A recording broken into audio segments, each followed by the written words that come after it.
দর্শক, চলছে পবিত্র রমজান মাস।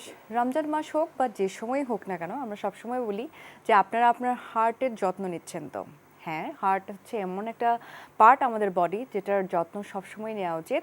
আজকে আজগর আলী হাসপাতাল স্বাস্থ্য কথায় আমরা হার্টেরই একটা ডিজিজ নিয়ে কথা বলবো, ইসকেমিক হার্ট ডিজিজ এবং এর চিকিৎসা ব্যবস্থা। আর এই বিষয়টি নিয়ে কথা বলতে এবং আমার সাথে পরামর্শ দেওয়ার জন্য যিনি রয়েছেন তিনি হচ্ছেন doctor Mohammad Mizanur Rahman, consultant clinical and interventional cardiology, Azgar Ali হাসপাতাল। প্রিয় দর্শক, আপনারাও কিন্তু সরাসরি ফোন করতে পারেন এবং যে কোনো ধরনের পরামর্শ নিতে পারেন। এই ফোন নম্বরগুলো হচ্ছে 83325098, 83322754 এই নাম্বারে। আমি ডক্টর শ্রাবণা তৌহিদা আছি। আমি চলে যাচ্ছি আজকের মূল অনুষ্ঠানে। আসসালামু আলাইকুম স্যার। কেমন আছেন? জি ভালো। আমরা আজকে কথা বলবো ইসকেমিক হার্ট ডিজিজ নিয়ে। ইসকেমিক হার্ট ডিজিজ বলতে আসলে কি বোঝায়? ইসকিমিয়া শব্দের অর্থ হচ্ছে মানে রক্তের স্বল্পতা বা রক্তের চলাচলের ঘাটতি। তো হার্টের মাংসপেশি যখন রক্ত চলাচলের ঘাটতি হয় বা রক্ত চলাচলের স্বল্পতা হয়, তখন যে রোগটা ঘটে বা যে রোগটা সৃষ্টি হয় সেটাই ইসকিমিক হার্ট ডিজিজ। এটার সাথে কয়েকটা টার্ম রিলেটেড, মানে একটা ডিজিজ তো না ইসকেমিক না, heart disease. Ischaemic heart disease একটা স্পেকট্রাম অফ ডিজিজেস, বা এর মধ্যে বেশ কিছু রোগ ইনক্লুডেড আছে। আমরা যদি শুরু থেকে বলি তাহলে সেটা সাইলেন্ট ইসকিমিয়া দিয়ে শুরু। এছাড়া ক্রনিক স্টেবল অ্যানজাইনা আছে। এছাড়া একটা গ্রুপ আছে যেটা অ্যাকিউট করোনারি সিনড্রোম বলে, যেটা সবচেয়ে দুর্ঘটনা সৃষ্টিকারী বা সবচেয়ে ভয়াবহ। সেটার মধ্যে তিনটি জিনিস আছে। একটি হচ্ছে unstable angina, non ST elevated MI, আর একটা হচ্ছে এসটি এলিভেটেড এমআই, এবং আরেকটি অংশ আছে সেটা সাডেন কার্ডিয়াক ডেথ। ওকে, সো কার্ডিয়াক পেইন বা হার্ট পেইন আমরা জানি যে বুকে প্রচণ্ড রকমের ব্যথা হয় একটা রোগীর। যখন এরকম হঠাৎ করে তীব্র ব্যথা হবে বুকে, তখন রোগীর বা তার আশেপাশের মানুষজনের হঠাৎ কি করা উচিত ওই সময়টায়? জি, যদি বুকে এমন প্রচণ্ড ব্যথা হয়, তার পাশাপাশি সেটা যদি এমন ব্যথা হয় যে বুকের মাঝ বরাবর মানে বুকের উপরের অংশে এবং মাঝ বরাবর তীব্র ব্যথা, চেপে আসা বা জ্বালাপোড়া করার মতো ব্যথা, বা ব্যান্ড দিয়ে বেঁধে রাখছে এরকম একটা ব্যথা, পাশাপাশি ঘাম হয়, প্রচুর ঘাম হয়, সাধারণত বমির উদ্রেক হতে পারে বা বমি হয়। এই অবস্থায় আমরা সাধারণত একটা মানুষ যাদের হয়তো বা পিছনে প্রেশার ছিল বা ডায়াবেটিস ছিল, মধ্যবয়সী মানুষ বা বৃদ্ধ তাদের আমরা একটা হার্ট অ্যাটাক ধরে নেব প্রাথমিকভাবে। সেই অবস্থায় আমাদের প্রাথমিক দায়িত্ব হচ্ছে ওই মুহূর্তে ওনাকে আমরা যেটা দিতে পারি যে অ্যাসপিরিন 300 মিলিগ্রাম অথবা ক্লোপিডোগ্রেল 300 মিলিগ্রাম তাকে খাইয়ে দিতে পারি। অ্যাসপিরিনটা ভালো হয় যদি সেটা নন এন্টেরিক কোটেড হয়। আমাদের সাধারণত বাজারে যেটা অ্যাভেলেবল সেগুলো এন্টেরিক কোটেড, এবং সেগুলো আমরা এই যে অনেক সময় মুখে ভেঙে তারপর খেতে বলি। আর এছাড়া জিহ্বার নিচে স্প্রে দিতে পারে, কিন্তু স্প্রেটা দেওয়ার কতগুলি ভালো দিকও আছে, খারাপ দিক আছে। স্প্রে দিতে হলে তাকে প্রেশারটা তার ঠিক থাকতে হবে। যদি তার প্রেশার বেশি থাকে এবং শ্বাসকষ্ট থাকে, সেই ক্ষেত্রে স্প্রেটা এই মুহূর্তে ভালো বেনিফিট দেয় হার্ট অ্যাটাকের ক্ষেত্রে। বা শুধুমাত্র হার্ট অ্যাটাকের ক্ষেত্রে যেখানে সাধারণত রক্তনালীগুলি সম্পূর্ণ বন্ধ হয়ে যায়, সেখানে স্প্রে খুব উপকারী নয়, সেখানে অ্যাসপিরিন অনেক বেশি উপকারী। এছাড়া দ্রুত যে হাসপাতালগুলোতে ধরেন হার্টের সব ধরনের চিকিৎসা আছে, সেখানে দ্রুত নিয়ে যাওয়া, এটাই তার আশেপাশের লোকের জন্য প্রাথমিক দায়িত্ব। আচ্ছা, সেক্ষেত্রে যে জিহ্বার নিচে যে স্প্রেটা দেওয়া হয়, এটা তো ইন জেনারেল সবাই দিতে পারে। তখন তো তার প্রেশার বেশি কিনা, মানে শ্বাসকষ্ট হলে তো দেখাই যাবে, কিন্তু প্রেশারের সাথে যে কথাটা বললেন রিলেটেড, সেটা তো দেখার বা বোঝার ওই সময় কোনো অপশন থাকে না অনেক সময়। সাধারণত দেখা হয় না, কিন্তু কোনো কোনো বাসায় আছে যারা আগে থেকে প্রেশার রোগী, অনেক সময় খারাপ লাগে, প্রেশারটা বাসায় দেখার সুযোগটা থাকে। যদি দেখার সুযোগ না থাকে, আমরা একবার একটা চাপ স্প্রে দিতে পারবো। আচ্ছা, বাট স্প্রেটা সাধারণত আমরা দিয়ে দেখি যে একটা সুযোগ নেওয়া যে কমে যায় কিনা ব্যথাটা। স্প্রের অনেক ব্যবহার আছে, একটা যা সুযোগ নেওয়া যে ব্যথাটা কমে যায় কিনা, কারণ হাতের কাছে যখন যাই আছে সেটা দিয়ে আমাদের শুরু করতে হবে।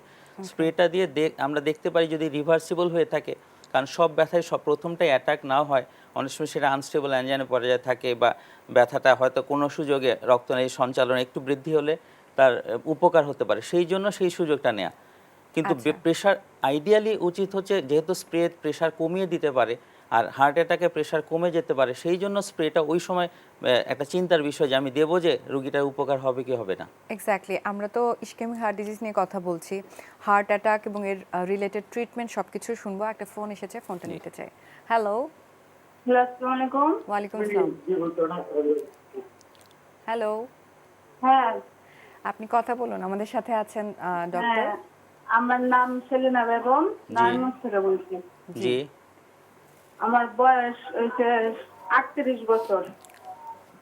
আমার এই যে ডান দিকের বেস্টের উপরে বুকের এখানে, কিন্তু বেস্টের আরো অনেকটা উপরেই ব্যথা হয় হঠাৎ হঠাৎ, কিনকিন করে ব্যথা করে।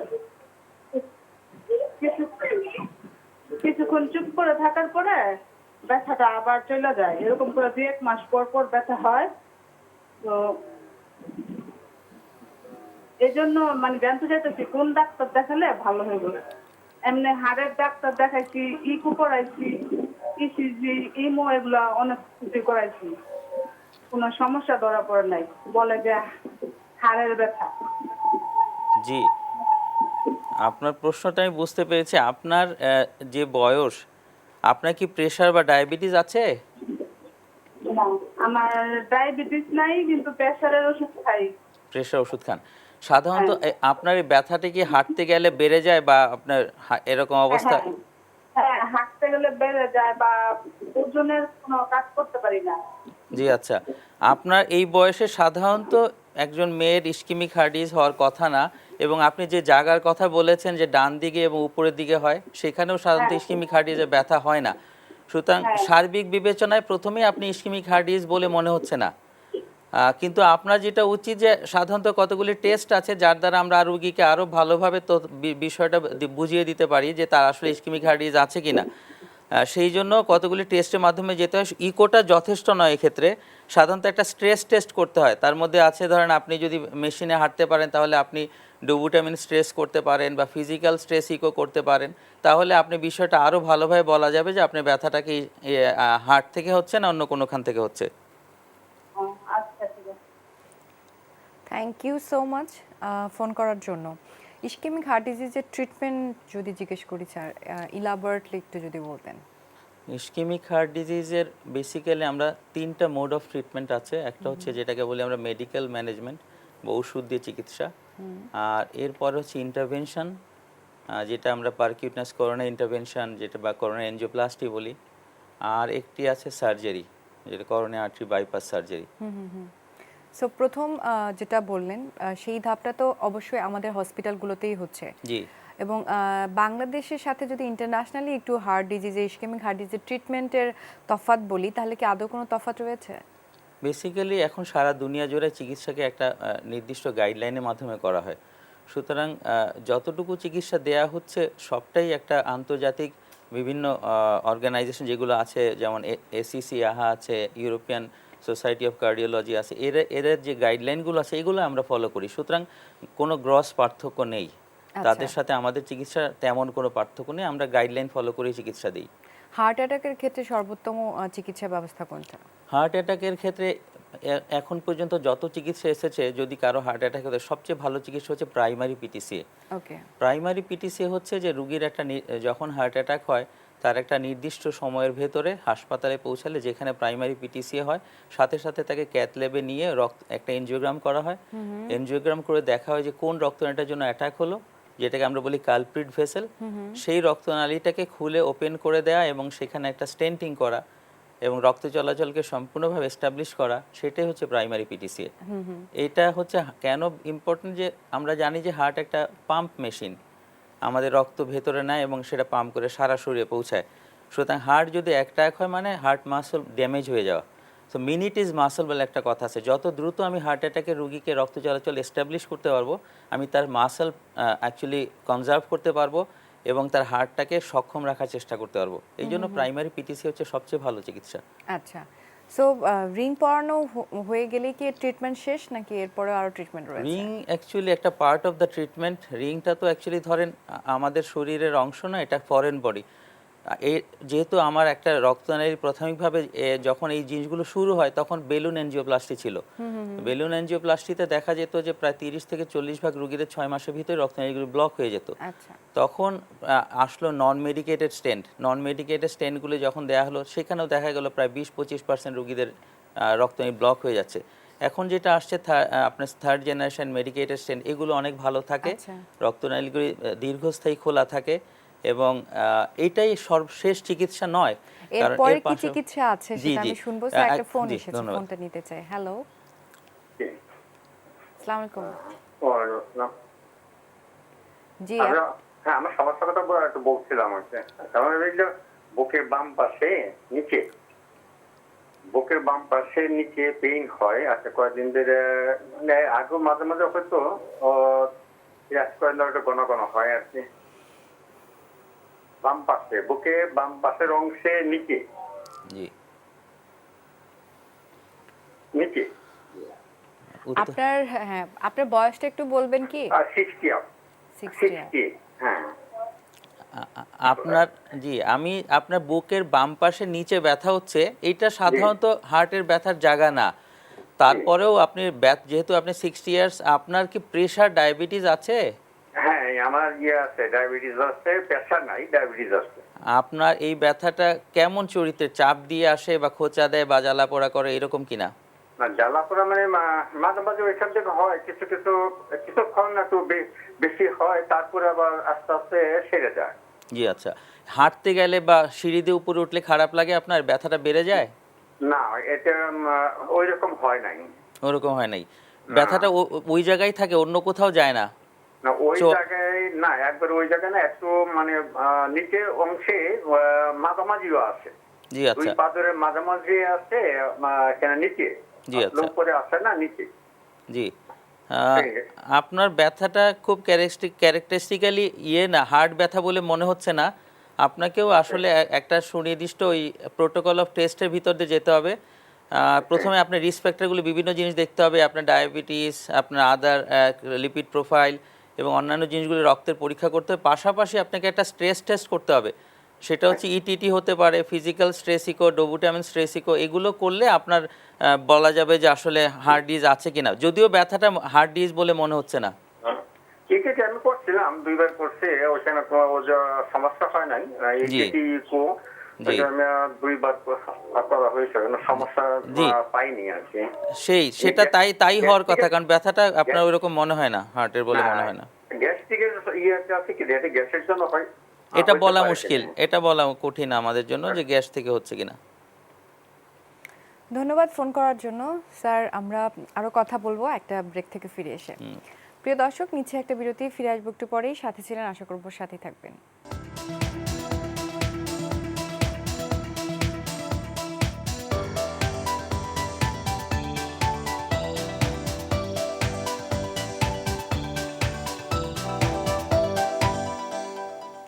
Welcome back. আমরা কথা বলছিলাম ইসকেমিক হার্ট ডিজিজ এবং এর চিকিৎসা ব্যবস্থা নিয়ে, এবং এই বিষয়ে পরামর্শ দিচ্ছিলেন ডাক্তার মোহাম্মদ মিজানুর রহমান। প্রিয় দর্শক, চলে যাচ্ছি তার কাছে। আমরা ইসকেমিক হার্ট ডিজিজ এবং এর ট্রিটমেন্ট ব্যবস্থা নিয়ে কথা বলছিলাম। আপনি বলছিলেন যে রিং লাগানোর কথা। রিং লাগানোর পরেও চিকিৎসা ব্যবস্থা রয়েছে আপনি বলছিলেন, সেই সম্পর্কে যদি স্যার বলতেন। রিং অ্যাকচুয়ালি একটা চিকিৎসা, একটা অংশ মাত্র। সম্পূর্ণ সাফল্যটা শুধু রিংটাই যথেষ্ট নয়। সবচেয়ে বড় জিনিস হচ্ছে রুগীর লাইফস্টাইল ম্যানেজমেন্ট, যেটা রুগীর ধরেন তার খাদ্যাভ্যাস, রুগীর ব্যায়াম বা শরীরচর্চা, নিয়মিত ওষুধ খাওয়া, বিশেষ করে প্রেশার এবং ডায়াবেটিস যাদের আছে তাদের প্রেশার এবং ডায়াবেটিস নিয়ন্ত্রণে রাখা, কোলেস্ট্রল হাই থাকে, কোলেস্ট্রল একটা নির্দিষ্ট মাত্রায় নিয়ন্ত্রণে রাখা, এই যে সামগ্রিক জিনিসগুলো আপনার চিকিৎসার সাফল্যের সাথে জড়িত। স্যার, ইসকেমিক হার্ট ডিজিজের কজ যদি জিজ্ঞেস করি, তাহলে কজের মধ্যে সবচেয়ে বেশি কালপ্রিট কোনটা? Ischemic heart disease as a whole আপনার আমাদের অ্যাথেরোস্ক্লেরোসিস, যেটা আমাদের করোনারি অ্যাথেরোস্ক্লেরোসিস থেকে হয়। করোনারি অ্যাথেরোস্ক্লেরোসিস তো বেসিক্যালি একটা জেনেটিক সাসেপ্টিবিলিটি থাকে, এর উপর কিছু এনভায়রনমেন্টাল ফ্যাক্টরস থাকে, যেগুলো ধরেন আমরা রিস্ক ফ্যাক্টর বলি। তার মধ্যে সবচেয়ে 4টা রিস্ক ফ্যাক্টর আইডেন্টিফাই করা হয়েছে, যেগুলো আমরা সব কমন, এবং এগুলো আমাদের কন্ট্রোল করলে দেখা যায় আমাদের এর ভালো দিকগুলো আমরা পাই। প্রেশার, উচ্চ রক্তচাপ, ডায়াবেটিস, ধূমপান এবং ডিসলিপিডিমিয়া বা হাই কোলেস্ট্রল। আপনি নিজেও বলছিলেন যে রিং পরানোর পরেও খাদ্যাভ্যাসের চেঞ্জ আনা দরকার। আগে যদি বলি যে হেলদি লাইফস্টাইলে কি ধরনের ফুড থাকা উচিত? খাদ্যাভ্যাস আসলে সবসময় একটা সুস্থ থাকার জন্য আমাদের সবার প্রয়োজন। বেসিক্যালি ধরেন সবচেয়ে বেশি যে জিনিসগুলো আমরা বলি যে আমাদের খাদ্যের মধ্যে শাকসবজি এবং ফলমূল, এটাও সবচেয়ে সেফ এবং সবচেয়ে বেশি আমাদের শরীরের জন্য উপকারী। যে কোনো রোগের জন্য বা যে কোনো এর জন্য, রোগ না থাকলেও আমাদের সুস্থ থাকার জন্য খুব প্রয়োজন। এছাড়া আপনার ধরেন অন্যান্য জিনিস, আমাদের প্রোটিন প্রয়োজন, কার্বোহাইড্রেট প্রয়োজন। প্রোটিনের মধ্যে যদি আমরা রেড মিট বলি তাহলে সেগুলোতে কোলেস্ট্রল বেশি থাকে, আমরা সেগুলো বেশি পরিমাণে খাবো না। আমরা লিন মিট যেগুলো আছে আমাদের, ধরেন আমাদের চিকেন বা মুরগি বা অন্যান্য যেগুলো, ওগুলো আমরা খেতে পারবো। মাছ আমাদের শরীরের জন্য বেটার। কখনো কখনো মাছে দেখা যায় মাছ ফিশ ফ্যাট যেটা, সেখানে পলি আনস্যাচুরেটেড ফ্যাট আছে প্রচুর, সেটা হার্টের জন্য ভালো। এছাড়া আপনার ধরেন যেগুলো আমরা বলি যে বিশেষ করে ট্রান্স ফ্যাট সবচেয়ে বেশি খারাপ। ট্রান্স ফ্যাট হচ্ছে যেগুলো ভেজিটেবল ফ্যাটকে হাইড্রোজিনেট করে স্যাচুরেটেড করা হয়, যেগুলো সাধারণত বেকারি আইটেমসগুলো, যেগুলো কেক আছে, প্যাস্ট্রি, বেকারি বিস্কিটসগুলো, যেগুলো কুকিজ যেগুলো আছে, বা এই জিনিসগুলো আমাদের শরীরের জন্য অত্যন্ত খারাপ। এই কোলেস্ট্রলটা বেশি খারাপ হয়। তাছাড়া আপনার ধরেন মিল্ক ফ্যাট, এটা পরিমিত খাওয়া যেতে পারে, বাট এগুলো স্যাচুরেটেড ফ্যাটের মধ্যে পড়ে যায়। এছাড়া ধরেন মিল্ক প্রোডাক্টস যেগুলো আছে সেগুলো এক ধরনের ফ্যাট, মিল্ক ফ্যাট যেটা আছে। সুতরাং সবচেয়ে ভালো খাওয়া যেটা সেফ অ্যান্ড আপনার হেলদি, সেটা হচ্ছে ভেজিটেবলস অ্যান্ড ফ্রুটস। ওকে, ফ্রুটসের মধ্যেও আমি জিজ্ঞেস করবো, কারণ ডায়াবেটিসের রোগীরা তো ফ্রুটস খেতে পারে না, বা অনেক সময় বলা হয় না খেতে, কারণ ফ্রুটসের মধ্যে অনেক সুগার থাকে। সেই বিষয়ে কথা বলার আগে আরেকটা ফোন এসেছে, ফোনটা নিতে চাই। হ্যালো। আসসালামু আলাইকুম। ওয়ালাইকুম আসসালাম। হ্যাঁ, একটু ডাক্তারের সাথে কথা বলতে চাইছিলাম। প্লিজ। আমার আব্বু আর কি 67 বছর। উনি গত মার্চ মাসের 15 তারিখে হার্টের পড়েছিল। এখন ওনার একটু প্রবলেম, পিঠের বাম পাশে ব্যথা, আর পিঠের বাম পাশের ব্যথাটার জন্য অনেক সময় একটু ঘুমে প্রবলেম হয়। আর এমনিতে উনি যেসব মেডিসিন গুলা খায়, ওই ইকোস্টিন প্লাস, ওসার্টিল 50, হেটোলক 25, এটোবা 20, এসব মেডিসিন গুলা খায়।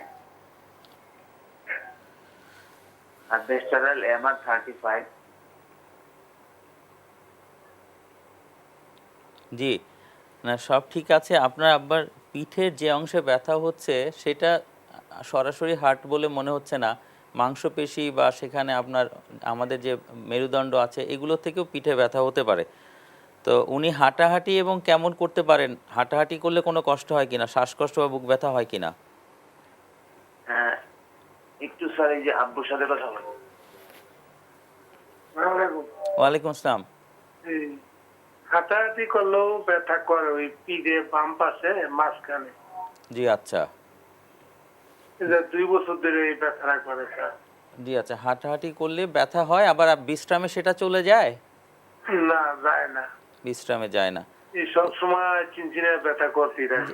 যেটা হোক, আমি এই মুহূর্তে ধরেন আপনার ব্যথাটা যে হার্ট থেকে হচ্ছে এটা বলা যাবে না পুরোপুরি। আপনাকেও সেই একইভাবে বিভিন্ন রকম পরীক্ষা, পুরো আপনি একটা পরীক্ষার মাধ্যমে যেতে হবে, এবং প্রয়োজনে এনজিওগ্রাম, যদি ডাক্তার আপনাকে দেখে মনে করেন যে আপনার প্রয়োজন আছে, সেক্ষেত্রে এনজিওগ্রাম করে দেখতে হবে যে আপনার ব্লকগুলো কী অবস্থায় আছে, সেখানে আপনার কোনো ইন্টারভেনশন বা আপনার কোনো বাইপাস সার্জারি দরকার আছে কিনা, যেটা দ্বারা আপনি উপকৃত হবেন। ধন্যবাদ আপনাকে ফোন করার জন্য। আমরা কথা বলছিলাম স্যার ফ্রুটস নিয়ে, মানে ফ্রুটসের ক্ষেত্রেও দেখা যাচ্ছে যে ডায়াবেটিসের রোগীরা বলে তারা কোনো ফ্রুটস খেতে পারে না, কারণ সব ফ্রুটসের মধ্যে অনেক বেশি সুগার থাকে। তো তারা আসলে কোন ধরনের ফলগুলো খাবে? ডায়াবেটিস রোগীরা একেবারে মিষ্টি ফল যেগুলো, সেগুলো খেলে তাদের সুগার বাড়বে, কিন্তু যেই ফলগুলো মিষ্টি নয়, কিছুটা টক, সেগুলো খেতে পারবে। আর ফ্রুটস অ্যাজ এ হোল তাদের গ্লাইসেমিক ইন্ডেক্সটা কম, কারণ সরাসরি গ্লুকোজ সেখানে থাকে না, অন্য ফর্মে থাকে, যার কারণে সেগুলো গ্লাইসেমিক ইন্ডেক্স কম থাকে। কিন্তু যদি আমি খুব বেশি মিষ্টি ফল যেগুলো আছে, যেমন আম কাঁঠাল আমাদের দেশে আছে, এগুলো খেলে তো ডায়াবেটিস বাড়ে। কিন্তু যেই ফলগুলি মিষ্টি নয়, যেমন ধরেন পেয়ারা আছে, তারপরে আমাদের আমড়া, বড়ই, তারপর এই ধরনের ফলগুলো, তাছাড়া আমাদের কমলা কিছুটা মিষ্টি হলেও ওটা সুগার কম। তো এই ধরনের ফলগুলো, ডালিম, এগুলো খেতে পারবে, ফল খেতে পারবে যেগুলো গ্লাইসেমিক ইন্ডেক্স কম এবং সুগার বাড়বে কম, সেই ফলগুলো ডায়াবেটিক রোগীরা খেতে পারবে। আচ্ছা, এখন যেহেতু প্যান্ডেমিক এবং কোভিড-19 সিচুয়েশন, এই সিচুয়েশনে হার্ট অ্যাটাকের ঝুঁকিটা কতটা কোভিডের সাথে? কোভিড মানে আলাদা করে ঝুঁকি, একজন যার কোভিড হয় নাই সেটা তো আলাদা ঝুঁকি। আর কোভিড ইটসেলফ যে ভাইরাসটা, এই ভাইরাসটা হার্টের সব ধরনের সমস্যা করতে পারে। আচ্ছা। এই ভাইরাস আপনার ধরেন আপনার অ্যাথেরোস্ক্লেরোসিসে ইনফ্লামেশন করে আপনার অ্যাকিউট হার্ট অ্যাটাক করতে পারে, মায়োকার্ডিয়ামে ইনফ্লামেশন করে মায়োকার্ডাইটিস করতে পারে, তাছাড়া মায়োকার্ডাইটিস এবং হার্টের দুটো থেকে হার্ট ফেলিওর হতে পারে এবং অ্যারিথমিয়া বা ফ্যাটাল অ্যারিথমিয়া হতে পারে, যেটা একেবারে রোগী কার্ডিয়াক অ্যারেস্ট হয়ে মারাও যেতে পারে। সুতরাং COVID itself is a great risk for cardiac patients. Okay, মানে ব্লাড ক্লটিং এর সাথে বলা হচ্ছে যে কোভিড-19 এর একটা সম্পর্ক সম্পর্ক আছে, রয়েছে, জি। সেটার সাথে কি প্যাথোজেনেসিসটা জি রিলেটেড জি কিনা? সেটার সাথেও সম্পর্কযুক্ত, বিকজ ব্লাড আমাদের যে হার্ট অ্যাটাকগুলো হয় সেখানে ব্লাড ক্লটিং হয়। ক্লটিংটা শুরু হয় অ্যাকচুয়ালি আমাদের অ্যাথেরোস্ক্লেরোসিস যে প্লাকটা থাকে সেই প্লাকটা থেকে, প্লাকটার কোনো কারণে ডিসরাপ্টেড হয়, ওর সাব ইন্টিমাল কোলাজেন ফাইবারগুলো এক্সপোজড হয়, তখন প্লেটলেট সেখানে অ্যাগ্রিগেট করে। যেহেতু কোভিড প্লেটলেট অ্যাগ্রিগেশনটা বাড়ায়, সুতরাং তার হার্ট অ্যাটাকের ঝুঁকি ডেফিনেটলি অন্যদের চেয়ে বেশি হবে কারো কোভিড হলে। আচ্ছা, সেক্ষেত্রে স্যার ট্রিটমেন্ট ব্যবস্থায় কি কোনো চেঞ্জ আসছে? ট্রিটমেন্ট বা কোভিডের তো সুনির্দিষ্ট কোনো এখন পর্যন্ত অ্যান্টিভাইরাল এজেন্ট আসে নাই, সুতরাং চিকিৎসা বেসিক্যালি হার্ট অ্যাটাকের চিকিৎসাই, আচ্ছা, হার্ট অ্যাটাকের চিকিৎসা। আর মায়োকার্ডাইটিসের জন্য স্পেসিফিক কোনো চিকিৎসা নাই, কোভিডের যে সাপোর্টিভ ট্রিটমেন্ট সেটাই সে নেবে। এবং এগুলো এখন আমরা লং টার্ম জানি না যে কোন দিকে গড়াবে, কারণ কেউ হয়তো সম্পূর্ণ রিকভার করবে, কারো ক্ষেত্রে এটা স্কিম, কারো ক্ষেত্রে সেটা মায়োপ্যাথি বা লং টার্ম এফেক্ট হবে কিনা এটা আমরা আরও সময় লাগবে বুঝতে, যে কত মানে মায়োকার্ডিটিস ইফেক্টটা কতদিন থাকে বা এটা আচ্ছা। কোন দিকে গড়াতে পারে, কার্ডিওমায়োপ্যাথির দিকে চলে যেতে পারে কত পার্সেন্ট বা কত পার্সেন্টে কমপ্লিটলি রিকভার করবে, এটা বুঝতে সময় লাগবে। ওকে। আর ট্রিটমেন্টের ক্ষেত্রে যেটা বলেন যে আমরা অন্যান্য ক্ষেত্রে যেটা ট্রিটমেন্ট দিচ্ছি সেরকমই, সেরকম ইসকেমিক চিকিৎসা। হার্ট ডিজিজের ট্রিটমেন্টে স্যার আপনি স্টেন্টিং বা রিং বসানো নিয়ে অনেক কথা হলো। এবার একটু শুনতে চাই যে বাইপাস সার্জারি যদি করতে চাই, তো বাইপাস সার্জারি আপনারা কাদের ক্ষেত্রে প্রেফার করেন? এনজিওগ্রাম করার পরে অ্যাকচুয়ালি যে ব্লকগুলো আমরা দেখি সেখান থেকেই একটা নির্দিষ্ট গাইডলাইন আছে যে এই রোগীগুলোর জন্য বাইপাস সার্জারি ভালো হবে। তো কোনো কোনো জায়গায় খুব ক্লিয়ার কাট ইন্ডিকেশন থাকে, যেমন ধরেন এটা বাইপাস সার্জারি লাগবে, কোনো কোনো ক্ষেত্রে ক্লিয়ার কাট বোঝা যায় যে এটা স্টেন্টিং লাগবে, কোনো কোনো ক্ষেত্রে কিছু ওভারল্যাপিং থাকে। আর কোনো কোনো ক্ষেত্রে রুগীর জন্য, যেমন কোনো কোনো রুগী আছে যারা ধরেন ফিজিক্যালি আনফিট, তাদের ফিজিক্যাল কন্ডিশনটা বাইপাস সার্জারি পারমিট করবে না, অ্যানেস্থেশিয়া বা আদার বাইপাস সার্জারির পরে যে ইফেক্টগুলো আছে, তার ইনফেকশন পসিবিলিটি অনেক বেশি, তার হিলিং অফ দি উন্ড খুব চান্স কম, সেই ক্ষেত্রে তাকে আমরা অনেক সময় এনজিওপ্লাস্টির জন্য নেই। সুতরাং এই জায়গাটায় বেশ ওভারল্যাপিং আছে, বাট সুনির্দিষ্ট ইন্ডিকেশন আছে। আমরা এনজিওগ্রাম করার পরে বলতে পারবো যে রুগীটার আসলে বাইপাস লাগবে না আপনার স্টেন্টিং লাগবে। আচ্ছা, তারপরে ক্রাইটেরিয়াগুলোর মধ্যে থেকে মানে অনেকে অনেক সময় কনফিউজ থাকে যে রিং পরানো লাগবে নাকি বাইপাস সার্জারি জি, করতে আচ্ছা। হবে। এগুলো খুব ক্লিয়ার কাট এইভাবে, এটা তো মেডিকেল টার্মের বিষয়। তারপর আমি বলি, ধরেন আপনাদের লেফট মেইন ডিজিজ যদি থাকে, আগে একেবারে সবসময় বাইপাস করা হতো, এখন আমরা স্টেন্টিংও করছি।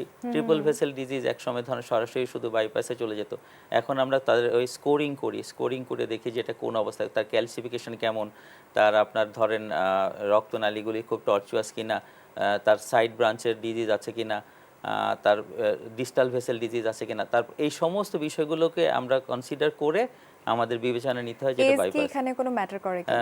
এইজ প্র্যাকটিক্যালি শুধু এইজ কোনো ম্যাটার করে না। ওকে, থ্যাংক ইউ স্যার। আমরা আরও কথা বলবো, কিন্তু আমাকে নিতে হচ্ছে আরেকটা বিরতি। প্রিয় দর্শক, আপনারা দেখছিলেন আমরা কথা বলছিলাম ইসকেমিক হার্ট ডিজিজ এবং এর ট্রিটমেন্ট ব্যবস্থা নিয়ে আজকের আলী হাসপাতাল স্বাস্থ্য কথায়। নিচ্ছি একটা বিরতি, ফিরে আসবো একটু পরে। সাথে ছিলেন, আশা করবো সাথে থাকবেন।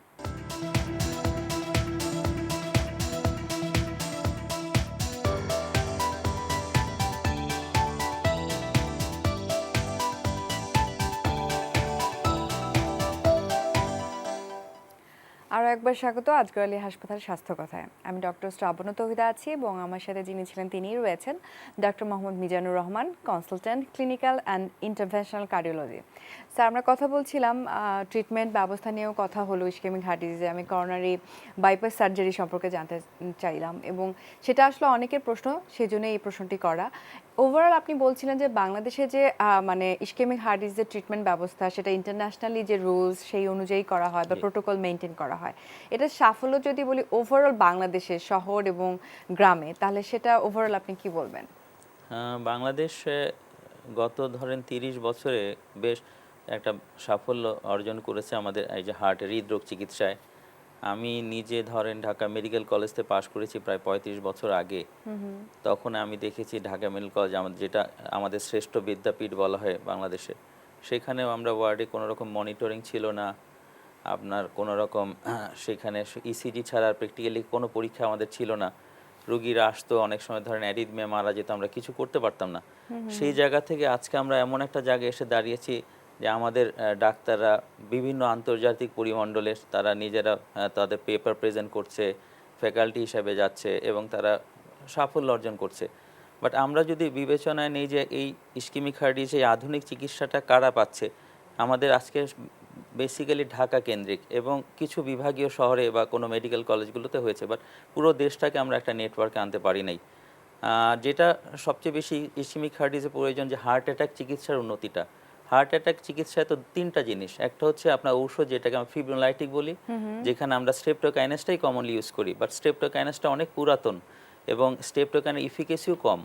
এখন পৃথিবীতে সবচেয়ে নাম্বার 1 যেটা ফিব্রিনোলাইটিক সেটা হচ্ছে টেনেকটিপ্লেজ, এবং টেনেকটিপ্লেজটা একবার ইনজেকশন দেওয়ার মতোই একটা জিনিস এবং সহজ দেয়া এবং অত্যন্ত ইফেক্টিভ। তো আমাদের যেখান থেকে কাজটা করতে হবে যে আমাদের স্ট্রেপ্টো থেকে টেনেকটিপ্লেজে আসতে হবে, এবং আমাদের দেশে আমি জানি কোনো একটা ফার্মাসিউটিক্যাল তারা উদ্যোগ নিয়েছে এটাকে দেশেই তৈরি করার জন্য, কারণ এখন বেশ কস্টলি এটা। আর সেকেন্ডলি হচ্ছে যে আমাদের প্রাইমারি পিটিসির সুযোগটা বাড়ানো, পাশাপাশি যদি তার প্রাইমারি পিটিসির সুযোগ না আসে সেই থেকে ফার্মাকো ইনভেসিভ, মানে প্রথম সে টেনেকটিপ্লেজ পাবে এবং 2 থেকে 24 ঘন্টার ভিতরে তার এনজিওগ্রাম হবে, এনজিওপ্লাস্টি হবে। সেটার জন্য যেটা প্রয়োজন আমাদের দেশে এখন যে সুযোগটা আছে, সুযোগ সুবিধাগুলো আছে এবং যে কার্ডিওলজিস্ট আছে তাদেরকে আমরা যদি ট্রেনিং দিয়ে এবং সুযোগগুলিকে আমরা যদি একটা নেটওয়ার্কের মধ্যে আনতে পারি, যে আমরা একটা রুগী অসুখ হার্ট অ্যাটাক হলো, সে একটা পার্টিকুলার নাম্বারে ফোন করবে এবং সে দ্রুততর সময়ের ভিতরে কোথায় সে ফিব্রিনোলাইটিক পাবে এবং সেইখান থেকে তার চয়েস অনুযায়ী কোন হাসপাতালে কিভাবে যাবে, সেটা পুরো জিনিসটা একটা নেটওয়ার্কে আনা সম্ভব এবং এ নিয়ে কাজও হচ্ছিল। এই জন্য জাতীয় উদ্যোগ আমাদের প্রয়োজন বা ডাক্তারদের থেকে উদ্যোগ প্রয়োজন। আমরা আশা করছি যে এরকম একটা কিছু করতে পারলে আমরা এই সার্ভিসটাকে, ইসকিমিক হার্ট ডিজিজের আধুনিক চিকিৎসাকে সারা দেশময় আমরা ছড়িয়ে দিতে পারবো। বাহ, এটা শুনে খুব ভালো লাগলো এবং সেই সাথে আমাদের একটা ফোন এসেছে, ফোনটা নিব। হ্যালো হ্যালো, হ্যাঁ বলেন। আপনি বলেন কেমন আছেন? জি আলহামদুলিল্লাহ, ভালো। ভালো আছেন? হ্যাঁ, আমি ভালো আছি। আপনার যদি প্রশ্ন থাকে প্রশ্ন করুন। আমার প্রশ্নটা হলো আমি 18 সালে বাইপাস সার্জারি করেছি। তো এরপর থেকে ওই ডাক্তার সাহেবের কাছে চেক আপের জন্য যাই। তো গেলে আমার ইসিজি করে, রক্ত পরীক্ষা করার পরে বললো যে না, আপনার হার্টের কোনো সমস্যা নেই। কিন্তু আমার ওই আগে যেরকম অপারেশনের আগে যেমন ব্যথা ছিল বুকে, ওই এখন ওই হাঁটলে বা সিঁড়ি থেকে উপরে উঠলে ওরকমই পিঠে চাপ মারে। তো ওনারা বলতেছে এটা হার্টের ব্যথা না, আপনি ওষুধ খাইতে থাকেন। তো ওষুধ খাইতেছি, এখন এই ওষুধ কি চলবে? জি, খুব সুন্দর আপনার প্রশ্নটা, আমার খুব যথাযথ প্রশ্ন। আপনি 3 বছর আগে বাইপাস সার্জারি করেছেন এবং আপনি এখন বলছেন যে আমি সেই মানে যেটা হওয়ার কথা ছিল যে আপনি হাঁটতে চলতে ব্যথা হওয়ার কথা ছিল না, আপনি একটা ফ্রিডম পাওয়ার কথা ছিল যে আমি হাঁটলে আমি ভালো লাগবে, ব্যথা হবে না, কিন্তু এখন বলতেছেন যে হাঁটলে আবার সেই আগের মতো ব্যথা হচ্ছে, ঠিক না? আপনি কি শুনতে পাচ্ছেন আমার কথা? জি জি জি। আপনি হাঁটতে গেলে আগের মতো ব্যথা হয় বুকে? হ্যাঁ হ্যাঁ, ওই আগের মতো ব্যথা হয়।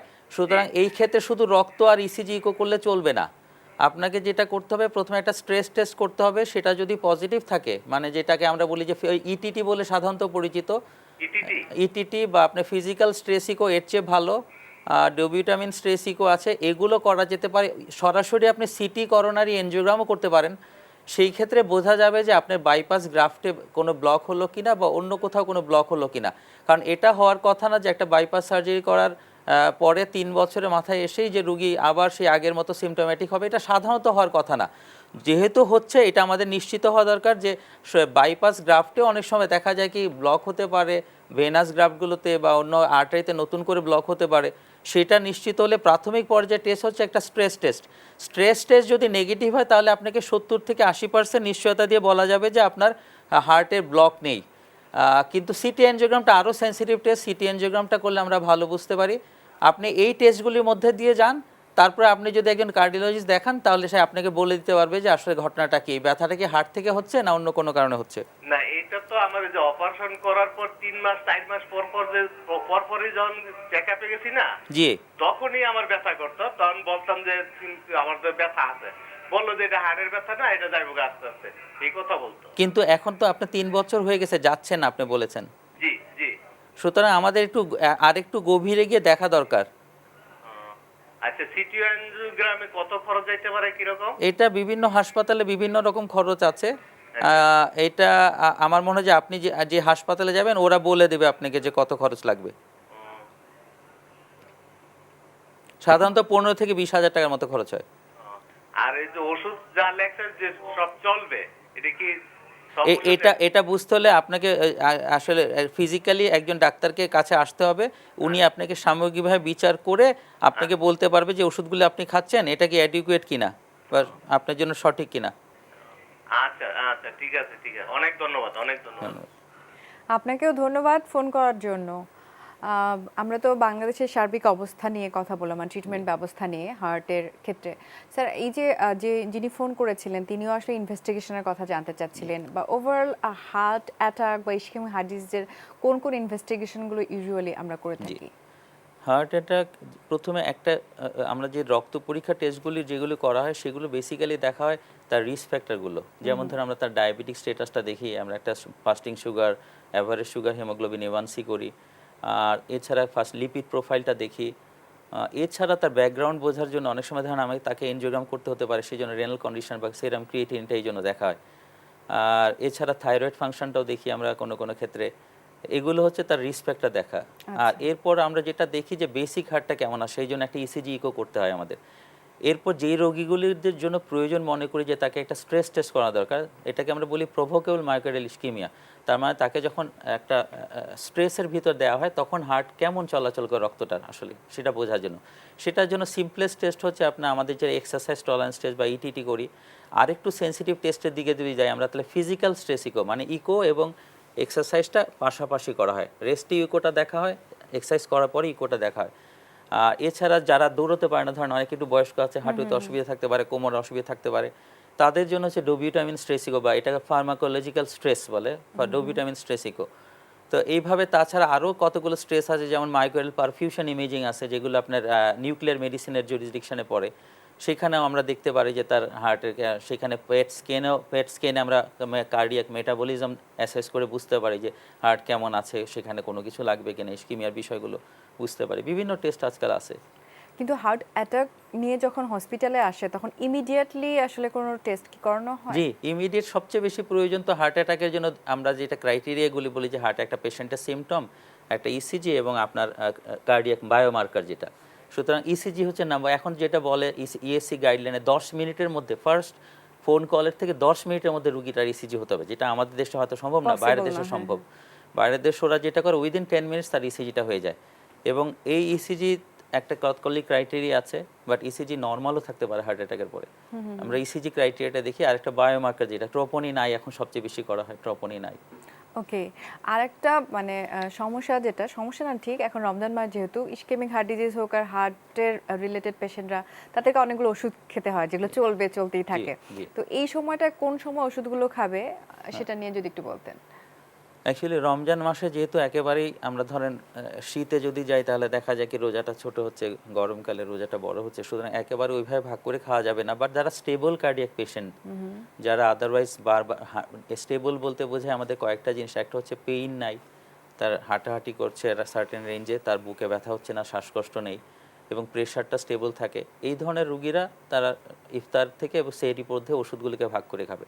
আচ্ছা, ইফতার থেকে সেহরি পর্যন্ত, এবং তারা রোজা তো রাখতে পারবে তারা। ওকে, অন্য সব আসলে রোজার বিষয়টা হচ্ছে অনেকগুলো বিষয়, তো তার ডায়াবেটিক স্ট্যাটাস, তার কতটুকু ইনসুলিন লাগছে, তার কিডনি কন্ডিশনস, তারপরে ধরেন তার স্প্রে নিতে হয় কিনা, এই অনেকগুলো বিষয় বিবেচনা আসবে।